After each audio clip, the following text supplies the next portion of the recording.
Hello, good evening everyone. Now we start our next topic finishing of concrete. अभी तक हमने concrete को mix किया, उसकी बैचिंग की, मिक्सिंग की, ट्रांसपोर्ट किया, उसको प्लेस किया। प्लेस करने के बाद हमने कॉम्पैक्ट किया। कॉम्पैक्शन में हमने पढ़ा कि हम हैंड कॉम्पैक्शन करते हैं या फिर उसको मैकेनिकली ऑपरेशन से कॉम्पैक्ट करते हैं। बट अब बात आती है कि फिनिशिंग क्या है, कि ये सबसे लास्ट कॉन्क्रीटिंग ऑपरेशन होता है जो हम करते हैं। फिनिशिंग क्या है? The last concreting operation which is done to get uniform level and smooth surface for better appearance is known as finishing. Means concreting operations में सबसे लास्ट ऑपरेशन जो हम करते हैं, जिसके थ्रू, जिसकी हेल्प से, जिसकी मदद से हम एक यूनिफॉर्म लेवल और स्मूथ सरफेस जो बहुत ही अच्छी अपीयरेंस देती है, हमें मिलती है, उसको कहते हैं finishing. These are various operations adopted for finishing. Finishing के लिए हमने कुछ ऑपरेशंस अडोप्ट किए हैं। वो कौन कौन से जो सबसे कॉमनली यूज़ होते हैं? सबसे फर्स्ट है हमारा स्क्रीडिंग, सेकंड वन होता है floating, third one is trowelling. अब बात आती है कि स्क्रीडिंग क्या है। स्क्रीडिंग हमारा कहाँ पे यूज़ होगा, कब इसका यूज कर सकते, कब इसका यूज़ नहीं कर सकते। तो सबसे पहले आती है बात स्क्रीडिंग की, कि स्क्रीडिंग होता क्या है। दी लेवलिंग ऑपरेशन, ये एक लेवलिंग ऑपरेशन है जो रिमूव करता है lumps and hollow parts and give a true uniform surface is called screeding. Means जो लेवलिंग का एक ऑपरेशन है जिसके अंदर यदि हमारे कहीं पे लम्प्स रह गई है या कहीं पे होलो पार्ट रह गया है, उसको फिल करके कंप्लीटली उसको ट्रूली एक यूनिफॉर्म कंक्रीट सरफेस प्रोवाइड करना क्या कहलाता है? हमारा स्क्रीडिंग। अब बात आती है कि स्क्रीडिंग की किससे जाती है। Screeding is done with the help of template. Template की हेल्प से की जाती है। Now question arises, what is template? Template क्या है हमारा? तो टेम्पलेट क्या है? ये एक पर्टिकुलर पार्ट होता है मेटल का या वुडन का, जो थ्रू आउट लेंथ होता है। इसके साथ में दो हैंडल अटैच्ड होते हैं जिसकी हेल्प से हम इसका यूज करते हैं। A template with two handle is used to fill up voids by using small quantity. हम स्मॉल क्वांटिटी की हेल्प से कंक्रीट की से इसका हम यूज़ करते हैं। और टेम्पलेट्स का यूज़ कहाँ करते हैं? जहाँ पर लेंथ है जो हमारी, वो ज़्यादा भी नहीं है और कम भी नहीं है, मीडियम साइज़ की जब हमारा कोई स्ट्रक्चर आ जाता है तो उस पर्टिकुलर कंडीशन में हम इसका यूज़ करते हैं।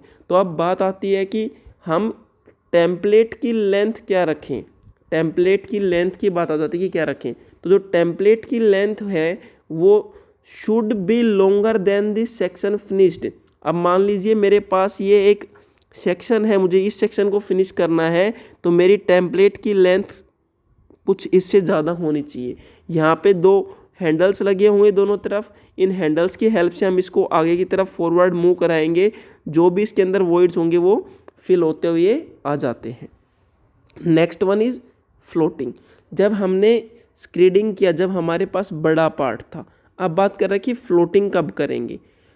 अब क्या कह रहा है कि जब हमारे स्क्रीडिंग के ऑपरेशन में यदि कोई इरेगुलेटरी रह जाती है, इरेगुलेटरीज रह जाती हैं, जो प्रोजेक्शन है वो हमारी प्रॉपरली नहीं हो पाती है, आफ्टर स्क्रीडिंग हम देखते हैं कि कुछ उसके ऊपर रह गया है, उसके बाद हम एक वुडन लेते हैं, एक वुडन का फ्लैट पार्ट लेते हैं जिसकी डायमेंशंस होती है 60 सेंटीमीटर तो विड्थ होती है एंड 1.5 मीटर लेंथ होती है, जिसको हम लोकली अपने लैंग्वेज में हम देखते हैं कि जो हमारे मेशंस होते हैं वो एक आजकल एल्यूमिनियम की स्ट्रिप लेके आते हैं, एक फंटी लेके आते हैं।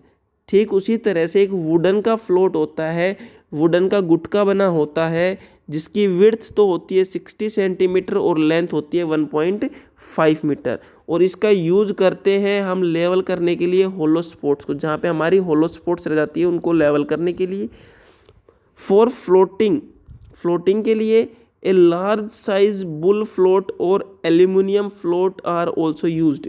अभी जो मैंने बताया था कि यहाँ पे जो मेरा ये वुडन फ्लोट लिखा हुआ था, जो मैंने जिसकी आपके डायमेंशन बताई, मैंने आपको बताया अभी कि आजकल जो हम एल्यूमिनियम का यूज़ करते हैं फंटी, उस वो जो उसके ऊपर जो हम लेवल मारते हैं उसके जो लेवलिंग करते हैं कुछ इस फॉर्म में ऐसे ऐसे जो हम लेवलिंग कर देते हैं, उस लेवलिंग को कहा जाता है फ्लोटिंग, उसी को बोलते हैं हम फ्लोटिंग।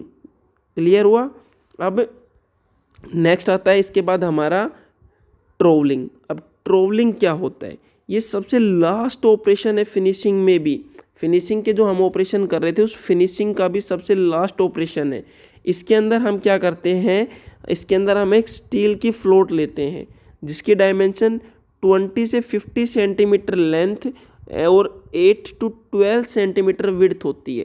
मीन्स 20 से 50 सेंटीमीटर लेंथ होती है और 8 से 12 ऐसे एक प्लेट बनी होती है और इसके ऊपर एक हैंडल लगा होता है। इस हैंडल की हेल्प से हम उसको प्रॉपरली फिनिश करते हैं। मीन्स जिसको हम कहते हैं कि कंप्लीट जो लास्ट फिनिशिंग हम आती है हमारी, जो एक मेटल की सरफेस के साथ हम उसको घिसते हैं बार बार में सरफेस को बिल्कुल लेवल करके, उसको बोलते हैं हम ट्रोवलिंग। और इस केस में क्या करते हैं, हम सीमेंट को स्प्रिंकल कर लेते हैं सरफेस पे। ये मेरी सरफेस है, इस सरफेस पे मैंने सीमेंट डाल ली। सीमेंट डालने के बाद मैं क्या करता हूँ, इसको इसके ऊपर ऐसे ऐसे मूव कर लेता हूँ। जब इसको फॉरवर्ड एंड बैकवर्ड मूव करता हूँ तो इससे फिनिशिंग आ जाती है। By keeping the trowel blade flat against concrete surface is called trowelling. Means जो हमने फ्लैट स्लैब ले रखी है, जो हमारी फ्लैट स्लैब है या जो स्ट्रक्चर है कंक्रीट का, उस सरफेस के ऊपर बिल्कुल रखते हुए हमें उसको फ्लैट उसके ऊपर रख के और फिर उसकी रबिंग करनी है। उसको शार्प एज नहीं करना है, कॉर्नर नहीं लेना है, अदरवाइज उसके अंदर डिप्रेशंस आ जाएंगे, लेवल सरफेस नहीं रहेगी। इसलिए ये सबसे ट्रोवलिंग जो है हमारा, ये सबसे लास्ट ऑपरेशन है फिनिशिंग का। इसके अंदर हमारे पास एक स्टील की फ्लोट होती है जिसकी डायमेंशन 20 से 50 सेंटीमीटर और लेंथ 8 to 12 सेंटीमीटर होती है, और जो इसकी विड्थ यूज होती है ये। और इसको करने से पहले, ट्रोवलिंग करने से पहले हम क्या करते हैं, सबसे पहले सरफेस के ऊपर कुछ सीमेंट डाल देते हैं ड्राई फॉर्म में। बिकॉज जो हम जब कॉम्पैक्शन करते हैं तो small amount of water is placed on surface, तो सरफेस पे कुछ स्मॉल कंटेंट वाटर कहा जाता है, उसके ऊपर इसको डाल के स्प्रिंकल करके और फिर इसको प्रॉपरली फिनिश कर देते हैं। ये हमारा कहलाता है ट्रोवलिंग। तो मीन्स जो हमारी फिनिशिंग है, जो हमारा कंक्रीटिंग का लास्ट ऑपरेशन, उसको कहते हैं फिनिशिंग। और उस फिनिशिंग में हमें 3 टाइप की जनरली यूज़ होती है हमारी, स्क्रीडिंग, फ्लोटिंग एंड ट्रोवलिंग। इनके अलावा यदि हम कहें तो वो सब हमारी फ्लाई फिनिशिंग में आती है। मीन्स उसके ऊपर हमें कोई और वर्क करना होता है। यहाँ पे आके मेरे कंक्रीट के ऑपरेशंस तो कंप्लीट हो जाते हैं, बट अभी कंक्रीट टोटली स्ट्रॉन्ग नहीं हुआ है।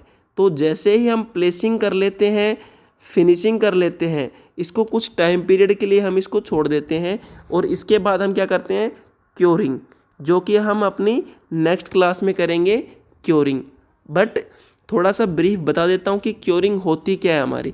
क्योरिंग का मतलब होता है कि जो हमने सीमेंट यूज़ किया है, जो एग्रीगेट्स यूज़ किए थे, उन एग्रीगेट्स ने कुछ अमाउंट एब्जॉर्ब कर लिया होगा या फिर कुछ अमाउंट हमारा वाटर सीमेंट रेशियो में से कुछ इवेपोरेट हो गया होगा।